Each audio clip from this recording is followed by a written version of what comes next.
Baik, Assalamualaikum warahmatullahi taala wabarakatuh. Baik, kita mulakan kelas. Okey, hari ini kita akan masuk ke 4.5 elements in group 17. Okey, group 17 ialah kalau tengok kalau tengok ni yang saya bulatkan warna merah ni. So inilah group 17. Okey. Group 17 ni ada 1, 2, 3, 4. Sebelum ni 5 ahli. Sekarang ada 6 ahli. Seorang baru masuk. Seorang ke satu unit, tak tahulah. Satu yang baru masuk lah. Nama Tennessee ni yang baru Baik. Tengok ahli, nama dia pertama fluorine F, and then chlorine. Okay, chlorine Cl, bromine Br, iodine I, astatine AT, and tennessine TS. Tennessine ni lah yang baru. Okay, tennessine yang baru. Baik. Pertama sekali, apa sifat dia? Pertama, poisonous, beracun. Alright? It's poisonous and also known as halogens. Halogens tu nama lain untuk group 17 lah. Alright? And halogens exist as diatomic molecules. Berbanding dengan group 18, group 17 dia wujud sebagai diatomic molecules. Ada sebab dia, nanti awak akan belajar chapter 5. And dia semuanya non-metal. Alright, what is the physical properties of group 17 elements? Yang ni awak boleh check buku teks masing-masing selepas ini. Kalau ada buku sekali dengan awak pun lagi bagus.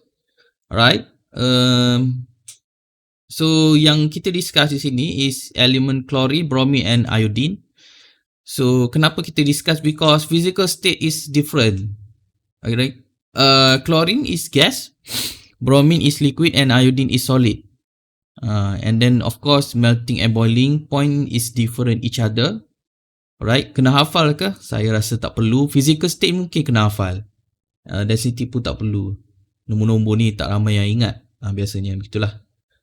So what's the other thing of physical properties? First is low melting and boiling points. Because their molecules are attracted to each other by weak forces. Alright.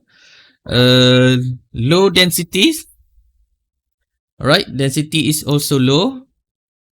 Cannot conduct electricity. Sikit pun tak boleh. Because it is non-metal. But it sure can do conduct of heat. But very poor. Alright. Very poor conductors of heat. Okay, ni rupa dia. Alright, chlorine nampak. Chlorine tu dia sebenarnya gas dalam bentuk gas. Berwarna kekuningan, yellowish brown, yellowish macam itulah. Dalam exam cukup cakap yellow pun sudah betul. Bromine, bromine dia orange. Yang ni memang ke arah brown lah. Bromine. Iodine warna purple, solid purple. Okay, ni. Pale yellow gas. Chlorine is greenish yellow gas. Bromine is reddish brown liquid. Iodine is purplish black solid. Boleh ingat ke ni? Cuma fluorine and chlorine tersangat jarang, and actually semua ni saya dah kata tadi semuanya poisonous. Jadi kita jarang tunjuk pada pelajar lah. Sebab ada case dulu saya buat eksperimen pelajar form 3. Apa yang berlaku, tindak balas dia secara tak sengaja membebaskan gas bromine. Walaupun dia dalam room temperature is reddish brown liquid, but then entah macam mana pelajar tu dia main-main, dia mengeluarkan gas bromine. Ada pemanasan sikit kot, saya lupa lah, lama dah. Alright. Any question so far? Ada question tak? Kalau ada question, you can comments below dekat ruangan komen tu. Saya akan jawab lepas ni insya-Allah. Alright, next, the physical state of halogens at room temperature changes from gas to liquid, then to solid. Alright, ini kalau going down group. Saya suka tanya soalan ni. Sebelum ni pun saya dah tanya untuk group 18, group 1 dalam assignment di Teams. Ramai pelajar PM saya, Teams tu okey, cuma ramai yang tak dapat masuk, internet slow. Okey, tak apalah, itu nak apa nak buat kan. Saya dah cuba dah yang terbaik. Kalau ramai pelajar kata nak screenshot hantar kat saya, boleh. Tapi kalau saya tak balas balik tu, jangan marah saya balik lah. Sebab memang bila nak cari balik tu saya tak jumpa. WhatsApp saya tu macam-macam grup ada. Grup Bazar Ramadan, Bazar Ramadan saja sudah ada 2-3. Dan sangat aktif. Walaupun masa ni pun dah upload dah. Gapo nak jual gapo ya. Kali dia nak hantar. Metoh pun hantar juga macam-macam. So kalau saya tak jumpa tu minta maaf banyak lah. Kalau saya tak check, bukan saya tak nak check, tak terjumpa. Alright, so kita teruskan. And then the density of halogens increases. Okay, going down. Density increase, melting and boiling point increase, atom size increase, but then electronegativity decrease. Electronegativity, harap awak tahulah. So electronegativity ni, siapa yang tak tahu atau lupa, is ability to attract electron. Kebolehan untuk tarik. Okay, kebolehan untuk menarik elektron. So kalau awak just do a quick thinking, siapakah yang paling elektronegatif di sini? Yang paling atas sekali, iaitu fluorine. Dan fluorine ialah elemen yang paling elektronegatif di dunia lah. Paling elektronegatif is fluorine. Okay. So next, group 70 elements have 7 electrons in valence shell.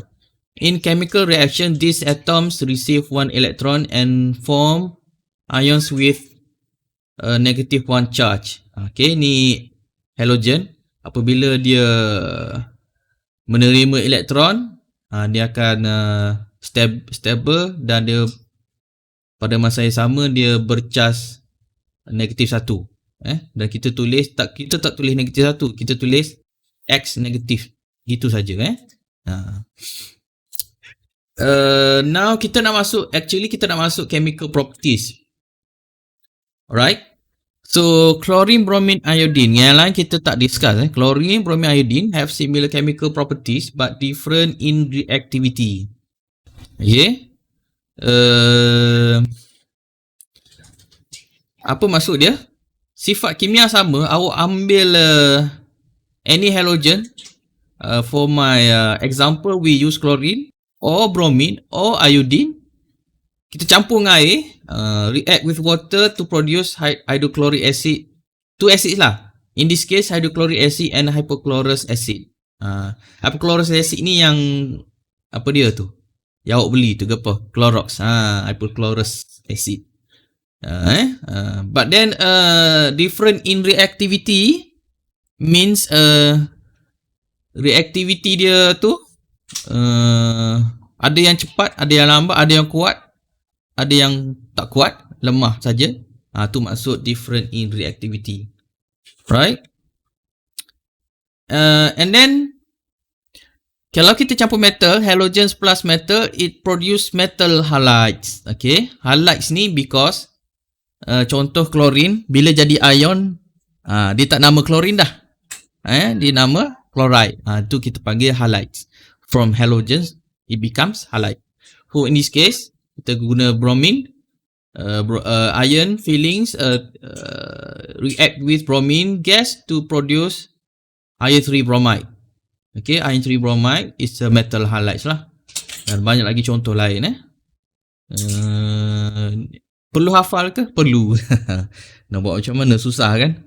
Chemistry. Alright, halogens and alkaline solution will produce metal halide. Right, and then metal halide 1 and water. Okay, contoh iodine will react with sodium hydroxide and will produce sodium iodide and then sodium iodate and water lah. Ini kena hafal ke? Kena hafal. Dalam buku teks ada, jangan risau. So, kalau soalan tanya why chlorine, bromine and iodine have similar chemical properties? Biasanya chemical properties untuk setiap group sama. Biasanya. Setiap group sama. Right? So, all halogens have 7 valence electron. When halogens take part in chemical reaction, their atoms always gain 1 electron to achieve a stable octet electron arrangement. Yang ni yang seperti soalan esay, tapi beza dengan group 1. Group 1 kalau kita turun group, dia more reactive. But then this one, kita turun, saya kata apa tadi? Dia less reactive. Because electronegativity decrease. Okay? Ni. So why the reactivity group 17 element decrease down the group when going down the group? The atomic size of halogen increase kerana terdapat outermost occupied shell of each halogen atom becomes further because shell bertambah. Okay. Kalau jawab shell bertambah pun still salah. Dia sebenarnya shell filled with electron. Okay, bilangan petala yang diisi oleh elektron. Petala bilangan petala yang diisi oleh elektron tu bertambah. Klorin ada 3 petala. Bromin ada 4 petala. Iodine sampai 5. Dan kalau awak tengok elektron begitu banyak sekali. Yang ni awak jangan risau, tak perlu tulis. Kalau tulis untuk klorin okey lah. 2, 8, 7. Bromin 2, 8, 18, 7. Pening. Jangan risau, tak apa. Sebab awak dikehendaki write the electron arrangement up to proton number 20. Bromin bukan 20 dah. Bromin is berapa alah lupalah bromin. Bromin. Lupalah, kena check periodic table. Okay, saya lupa, sorry. Saya teruskan. Therefore, the strength to attract one electron into outermost occupied shell by the nucleus becomes weaker. Ingat, dia nukleus yang akan bertindak balas ataupun bukan bertindak balas. Dia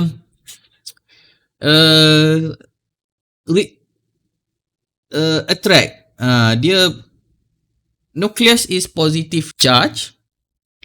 And then our valence electron is negative charge.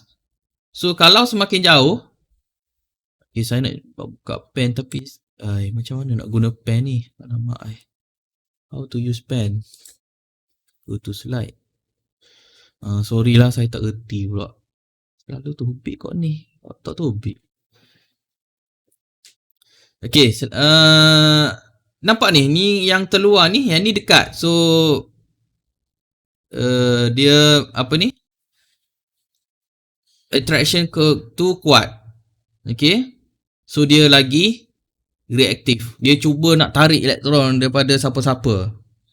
Alright, kalau bromin, kalau awak tengok jarak dia semakin jauh, so dia nak tarik elektron lain tu tak kuat. Orang kata magnet dia tak kuat dah. And then iodine pun sama, dia jauh. So kata kekuatan magnet dia tu. Tapi jangan jawab dalam exam kekuatan magnet, tapi saya nak cerita attraction tu. So attraction tu becomes weaker. Thus reactivity decrease down the group 17. Dah. Oi. Okey ke belaka? Cuba komen sikit, okey ke? Senyap je kali ni. Sekarang ada 23 orang, quite okey lah. And then before we go to next subtopic, alright, safety precaution. As I mentioned before, all halogens is poisonous. So such as fluorine is very dangerous reactive substance, whereas astatine and tennessee is radioactive. Fluorine dia sangat kuat bertindak balas. Dan kalau perasan semasa di maktab ada satu serbuk berwarna putih ditabur di longkang kalau those cleaners dia guna serbuk putih tu untuk basuh longkang, betul tak? Pernah tengok? So those serbuk is actually chlorine. Bau tu saya tahu dah chlorine. Okay, so sebenarnya kalau saya lah, because I'm a chemistry teacher, saya akan ban lah guna chlorine. Boleh nak tabur terus basuh. Because it very poisonous. Tapi those dia biar macam tu je. Patutnya tak boleh. And then astatin tendency ni radioaktif lah. Radioaktif awak tahulah boleh menyebabkan penetration dalam badan kita dan kemudian menyebabkan sel dalam badan kita tak stabil dan menyebabkan kanser lah. Alright. So how to handle this thing? First you must handle in fume chamber or fume cupboard, iaitu kebut asap. Nak buat eksperimen tak boleh atas meja makmal, tak boleh. Awak kena buat dalam kebut asap, fume chamber. So kebut asap tu kalau misal kata ada eksperimen yang memerlukan handling this thing, awak kena mention pada cikgu, kokot dia terlupa ke, kena buat dalam kebut asap kat belakang. Lab sains tak ada kebut asap kalau awak perhati, hanya lab kimia saja, bio and even fizik pun tak ada. Kimia sahaja ada. Okay. And of course we must wear safety goggles and gloves while handling this halogen. Alright. Before moving to 4.6 elements in period 3, ada soalan 4.6 elements in period 3. Alright. So elements in period 3 is yang saya buat merah tu. So yang merah tu, okay, kita terdiri daripada sodium, magnesium, alright, and then aluminium, silicon, phosphorus, sulfur, chlorine, argon. So kenapa kena study elements in period 3? Because most elements in period 3 ni dia popular dan juga banyak digunakan dalam kehidupan seharian lah. So kita ambil period 3. Okay. Alright, so ahli dia sodium, magnesium, aluminium, silicon, phosphorus, sulfur, chlorine and argon. Okay. Okay, baik dalam ni definitely ada yang metal, ada yang semi-metal. Okay, semi-metal ialah silikon dan sangat banyak digunakan dalam kehidupan kita. And then non-metal and of course argon as a double gas. Alright. Yang ni jadual perlu hafal ke? Tak perlu saya rasa. Cuma ada yang contoh proton number ni kena hafal lah. Right. Proton number. So sodium, kita ada sodium 11, magnesium 12, aluminium 13, silikon 14, proton. P is not proton. Phosphorus, sulfur, chlorine and argon. Right. So electron arrangement saya dah ajar sebelum ni, so patutnya awak boleh buat lah. Okay, so kita guna proton number. Jangan ambil RAM. Ada pelajar dia ambil RAM, habis salah electron arrangement dia. Jangan tertukar. Okay, senang je. Elektron ni dia mesti sama dengan proton, so ambil proton number lah. Okay, jangan fikir mana so elektron dia sama dengan proton dalam keadaan atomik. Itu saja yang patut awak tahu. Okay. So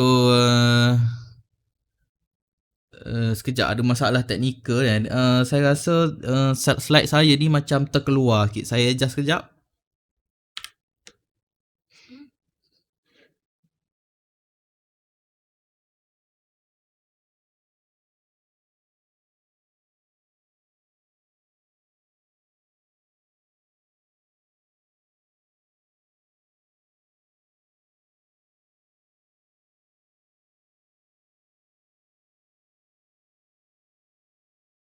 Tak boleh adjust lah. Sorry lah awak tak boleh adjust. Saya kena stop streaming dia boleh adjust. Tak apalah, kita teruskan. Okay, kita teruskan. So now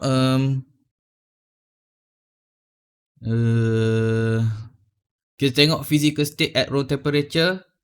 So semuanya solid from sodium to sulfur kecuali chlorine and argon is gas. Electronegativity across the periodic table is increased. Okay, increase.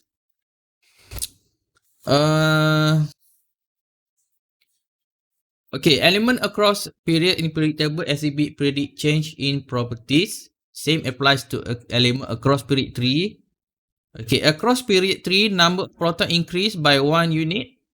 And then all the atom of the elements have 3 shells occupied with electron. Dia yang sama ialah semua atom dia ada 3 shell yang diisi oleh elektron. 3 petala yang diisi oleh elektron. 3 shells occupied with electron.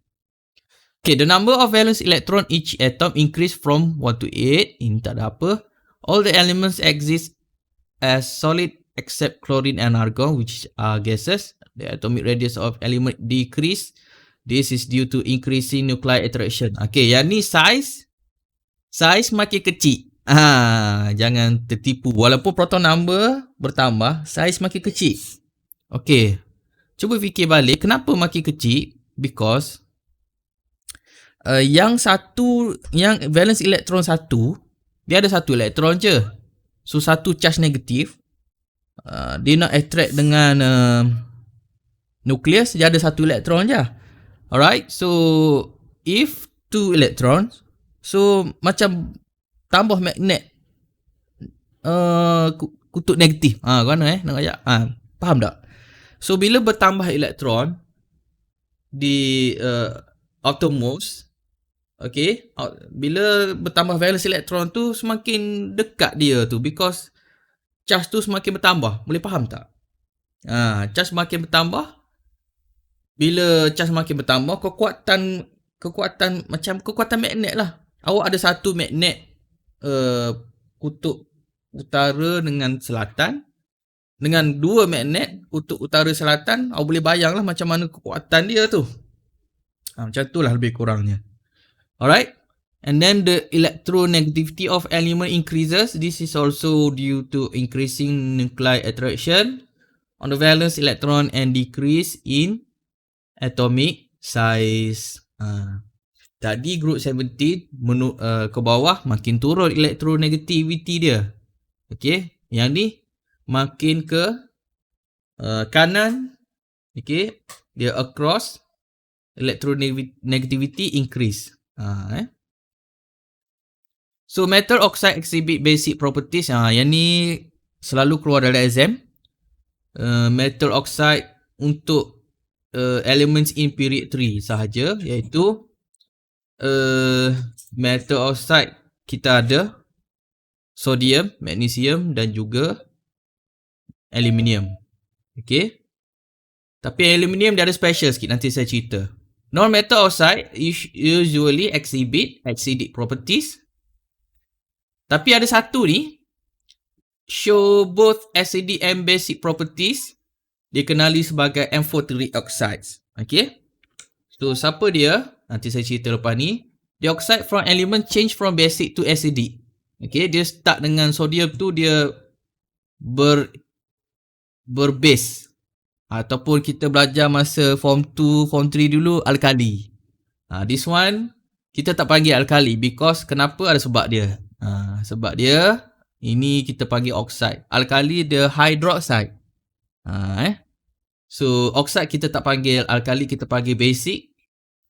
So, base, dia akan jadi basic to acidic properties apabila sampai ke hujung sekali, iaitu argon. Metallic properties of element decrease. Non-metallic properties increase. Ni tak ada apa, senang je. Siapa dia ni? Nampak? So, sodium oxide and magnesium oxide, dia basic oxide. Dia bersifat base. Okay. Bersifat base. Aluminium oxide dia ada dua-dua. Amphoteric oxide. So, dia ada basic oxide. Dia juga ada acidic oxide. So, kita panggil dia amphoteric. Seolah-olah macam dua alam lah. Okay. Start pada silikon sampai klorin. Silicon dioxide, phosphoric oxide, sulfur dioxide, and alamak nak sebut apa ni? Cl2O7. Chloric oxide ke? That one kita panggil acidic oxides. Okay? Yang ni perlu hafal lah. So, kita nak habis ni sikit lagi. Uses of semi-metals in industry, semi-metals ataupun tengah buku tulis metalloid. So, metalloid ni is a weak conductors of electricity. So, weak conductors of electricity ni seolah-olah dia macam pegang sekejap elektrik tu dalam badan dia.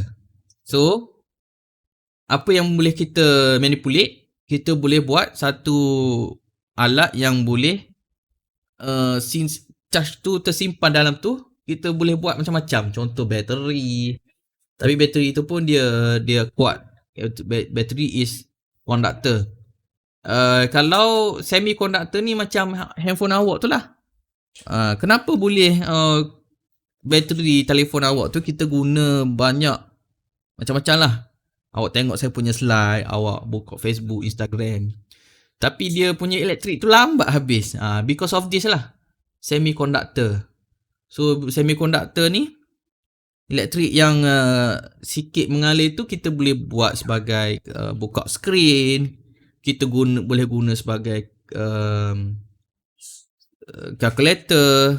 Cara dia tahu nanti awak kena belajar engineering lah. Apa dia punya orang kata apa? Kaedah macam mana semiconductors tu bekerja tu saya tak tahulah. Yang tu boleh tanya sensei. Sensei dia lebih pakar lah hal ni. Okay, contoh silicon and germanium digunakan sebagai semiconductor. Macam saya sebut tadi. Okay, komputer, mobile phone, television, calculator, everything yang boleh buat satu proses. Yang tu kita panggil semiconductor. Kalau kita guna elektrik, apa saja peralatan elektrik, kita off, kita on, kita off, dia hilang selalu elektrik. Itu kita panggil konduktor lah.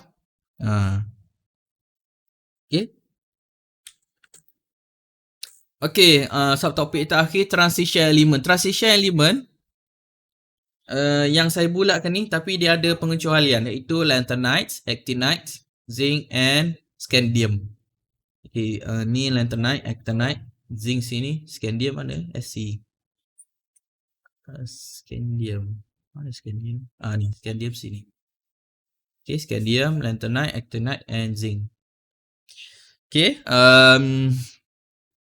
so elements from group 3 to group 12 in the periodic table except lanthanide, actinide, scandium, zinc macam saya sebut tadi.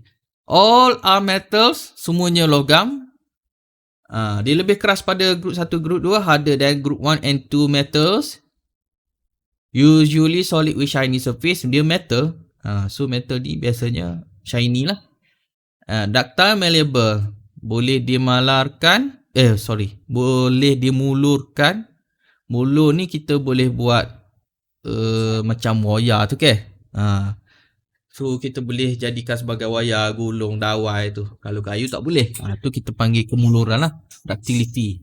Malleable boleh ditempa. Awak boleh ambil logam tu daripada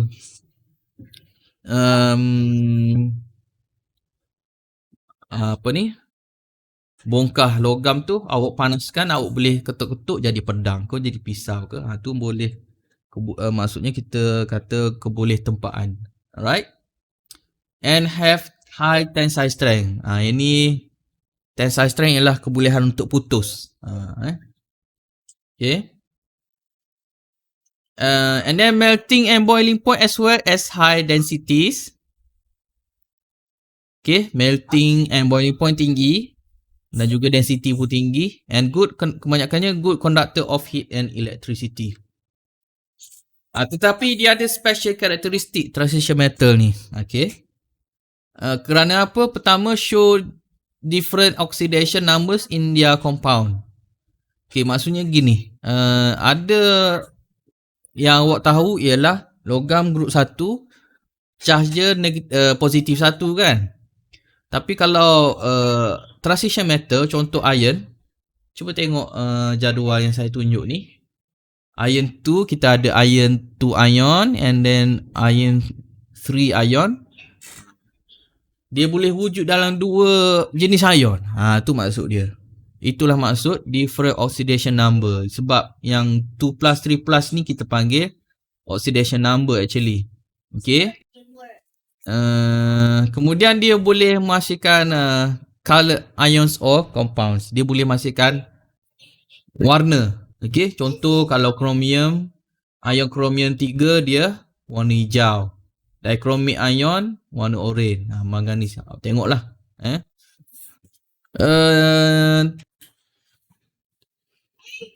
Biasanya transition elements ni juga kita guna sebagai catalyst. Okay. Kita guna sebagai catalyst. Contoh ion fillings used as catalyst in Haber process. Tengok Haber process ni yang ni. So kita guna ion ni sebagai catalyst. Dia nak buat apa ni Haber process ni? Dia nak ambil nitrogen di udara, dia nak balas dengan gas hidrogen untuk membentuk amonia. Okay, amonia ni untuk buat baja lah. Standardnya baja dan lain-lain. Kemudian platinum is used as catalyst in Oswald process for manufacturing of nitric acid. Okay. Kemudian margarine pun sama, kita nak buat margarine kita guna nickel as a catalyst. And then to produce sulfuric acid kita guna vanadium oxide dalam contact process. Tapi berita baik untuk awak, Haber process, contact process ni sebenarnya sudah ditiadakan dalam nanti bab ngelah-ngelah tu, bab ngelah-ngelah. Dalam tu dulu kena hafal, sekarang tak perlu dah. Dia buang. Tapi untuk pengetahuan am boleh lah. So kita tamatkan kelas hari ni dengan tasbih kafarah dan suratul As.